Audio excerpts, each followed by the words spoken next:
quelques petits mots sur la Villa France. La Villa France, c'est un centre d'affaires franco-allemand avec 3 bureaux, Cologne, Stuttgart et Munich. 130 experts qui sont basés dans ces bureaux-là, à la fois sur la partie business développement, accompagnement à l'export, des avocats, des experts comptables, des spécialistes du recrutement et bien sûr des sociétés françaises que l'on héberge dans nos locaux. On a à peu près 60 personnes qu'on héberge maintenant dans nos locaux avec environ 25 VIE, principalement des commerciaux qui sont en phase de business développement. On a également différents événements phares dans le franco-allemand qu'on organise, tels que le Connectic, qui est le salon du recrutement franco-allemand, qui a lieu 2 fois par an, une fois en Allemagne, une fois à Paris.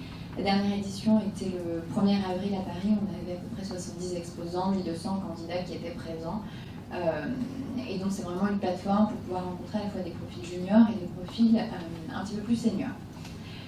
Ainsi que le congrès qui est le forum des dirigeants français implantés en Allemagne, puisque toutes ces entreprises en cours de développement rencontrent les mêmes problématiques de développement et c'est à peu près 4000 salariés, 4000 sociétés allemandes qui sont implantées en Allemagne, donc il y a de vraies thématiques par rapport à cela.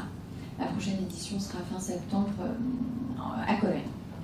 Le marché du e-commerce en Allemagne, le marché du e-commerce est en plein boom sur l'Allemagne, de façon globale en France, en Europe et puis sur le marché mondial, où on a en Allemagne 42 millions d'acheteurs numériques.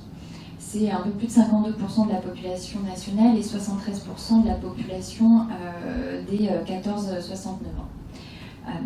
Quand on sort de nos frontières européennes, uniquement les États-Unis, la Chine et le Japon peuvent proposer une population aussi importante et des potentiels acheteurs sur ce marché-là.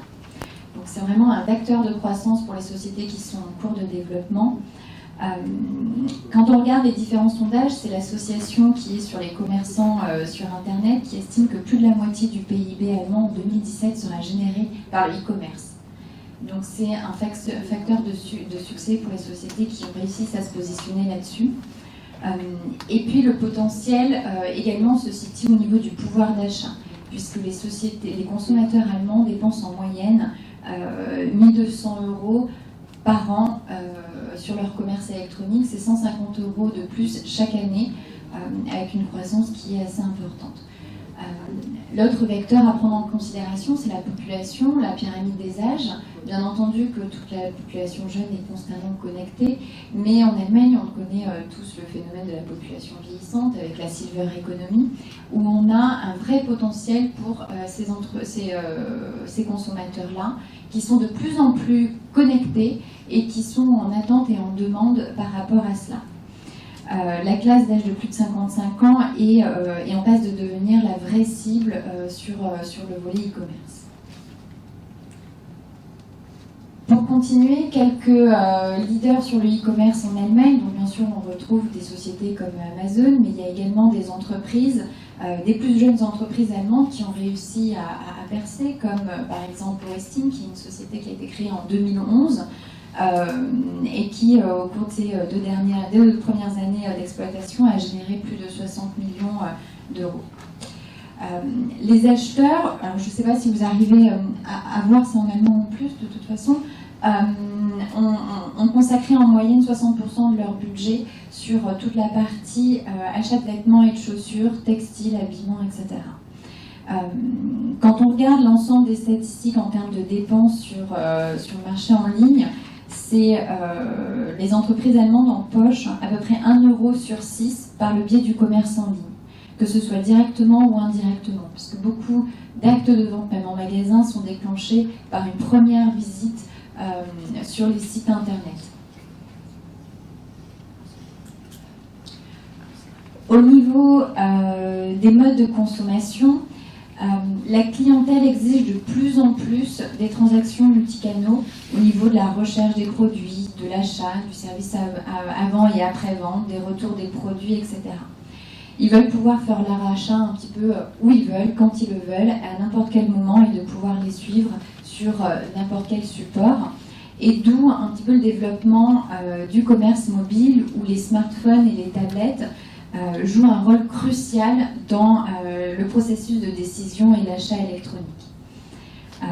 C'est une croissance entre 10 à 47% annuellement sur le commerce mobile en fonction des secteurs d'activité.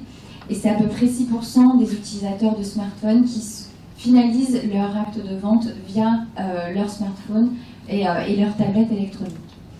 Donc c'est important de prendre cela en considération. On parle de moins en moins d'un phénomène e-commerce, mais everywhere I buy, et vraiment où de partout où je suis, je peux acheter et déclencher mon acte de vente. Au niveau des modes de paiement, l'acheteur allemand est souvent décrit comme un acheteur allergique au risque. Et ça, c'est à prendre en considération dans le service de paiement qu'il faut pouvoir offrir, et pouvoir offrir un service de paiement global, complet, avec à la fois des services en ligne comme PayPal, qui sont connus de tous, mais des choses qui sont un petit peu plus germanophones comme Sofort, qui est très allemand en termes de mode de paiement. On est sur, et il y a énormément de modes de paiement à crédit ou à livraison qui se font de plus en plus. Donc plus vous arrivez à avoir des modes de paiement différents, plus vous allez pouvoir accroître la facilité et la confiance que vos consommateurs vont pouvoir accorder dans votre société et dans vos produits. Et par contre, il faut bien faire attention que plus vous avez de modes de paiement, plus vous avez de facilité de paiement, plus vous allez avoir de retours également. Et les retours sont vraiment une problématique importante en termes de développement sur le marché allemand. Les Allemands sont un petit peu les champions du monde du retour. Si vous me le permettez.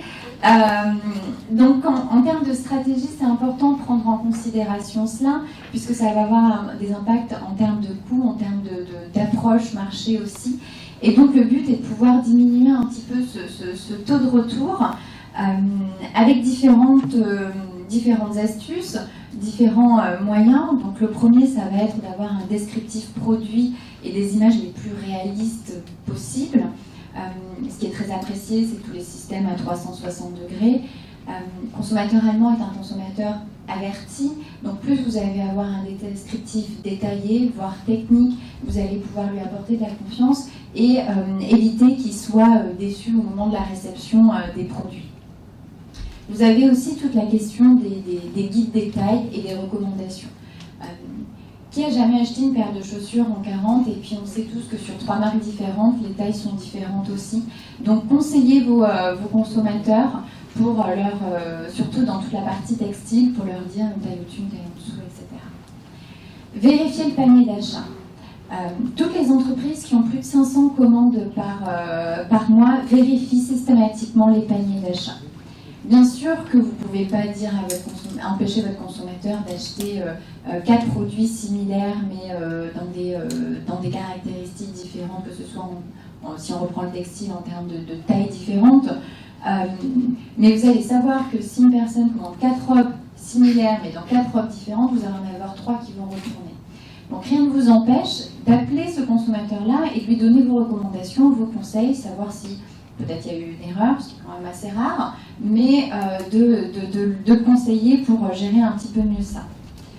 Après, vous avez toute la partie, comme je vous disais tout à l'heure, corrélation entre votre mode de paiement et votre nombre de retours. Plus vous êtes sur un paiement à la livraison, un paiement différé, plus vous allez avoir un taux de retour qui est important. Et c'est important de pouvoir étudier également sur quelle catégorie de produits vous déclenchez quel type de mode de paiement pour pouvoir avoir cela.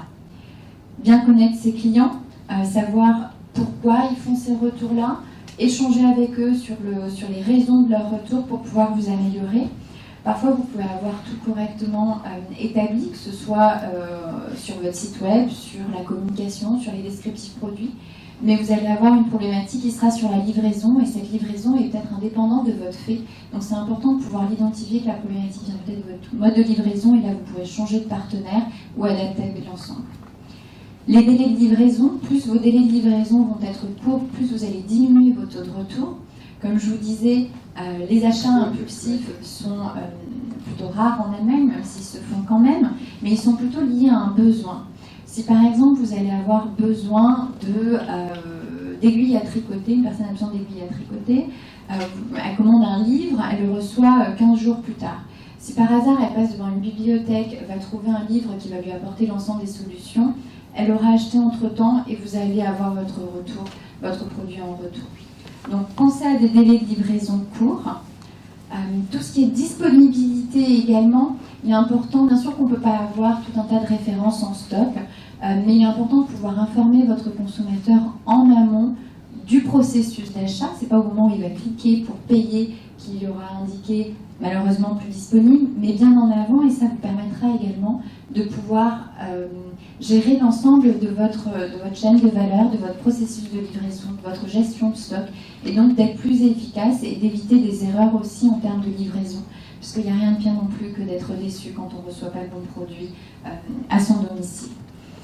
Et puis, il faut essayer de prendre en compte que les retours, c'est également une chance d'échanger avec vos consommateurs, de pouvoir les satisfaire aussi dans cette prestation de retour, parce que si votre consommateur est satisfait dans cette prestation de retour, il reviendra.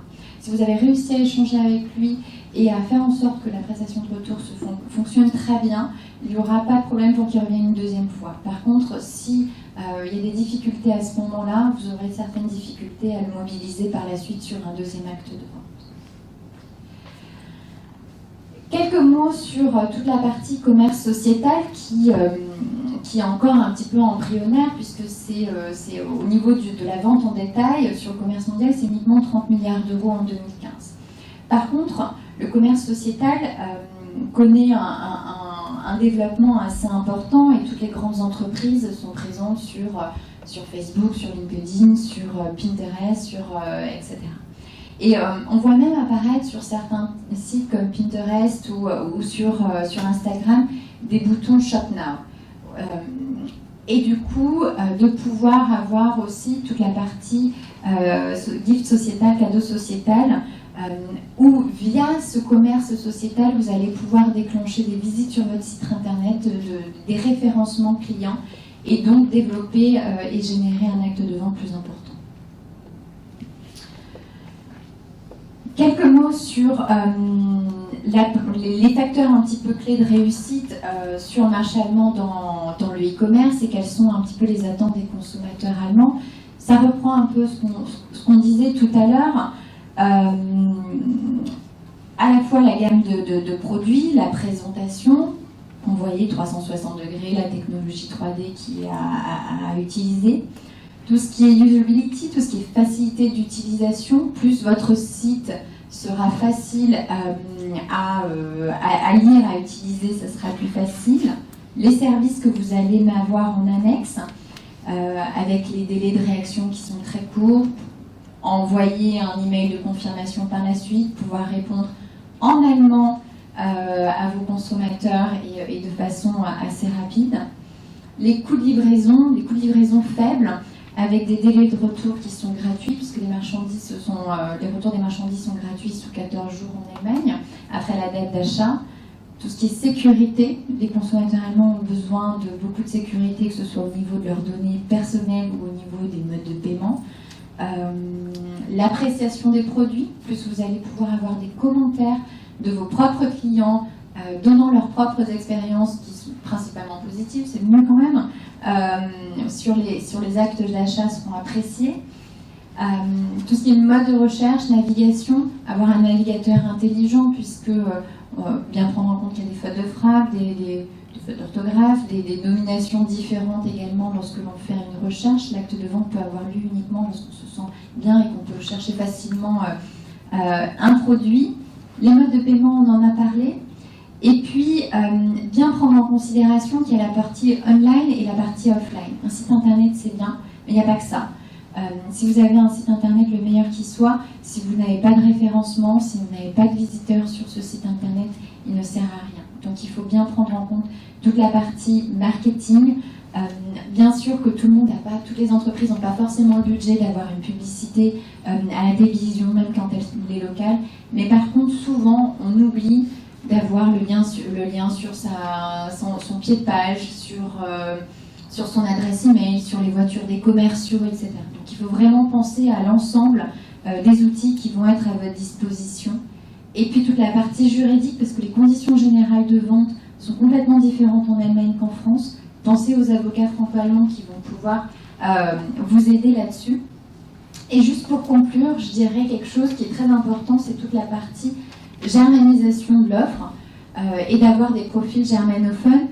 Il y a un ancien chancelier, Willy Brandt, qui disait une phrase qui est très significative pour moi, c'est If I'm selling something, I'm speaking English, but if I'm buying, dann müssen Sie Deutsch sprechen. Donc pensez que si vous voulez leur vendre quelque chose, parlez allemand et puis pensez bien à cela. J'espère que j'ai gardé le temps prévu, mais très bien. Très bien.